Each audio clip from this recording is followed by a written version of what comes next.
uncle ইয়াতে room খালী আছে নেকি এই বাহিৰত টুলেটটো লগাই থোৱা আছে নাই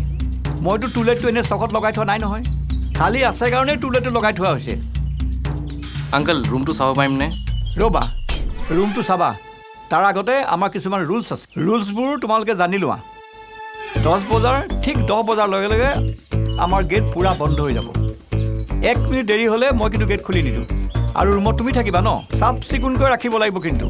ৰ'ব আংকলে ৰুলছখিনি কোৱালৈকে মই মোৰ ফ্ৰেণ্ডক চিনাকি কৰি দিছোঁ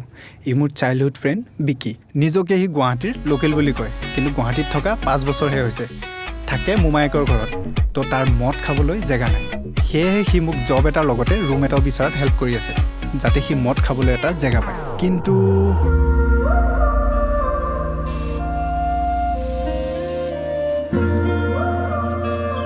আংকল ভাড়াটো কিমান ভাড়া 8,000 টকা আৰু ইয়াত মদ খাই আহিব নোৱাৰিম আৰু ইয়াত ন' ফ্ৰেণ্ডছ কৈ দিছোঁ কিন্তু ঠিক আছে কালি শ্বিফ্ট কৰি আছোঁ ৰুমটো নোচোৱা হ'ব দিয়ক কালি চাই ল'ম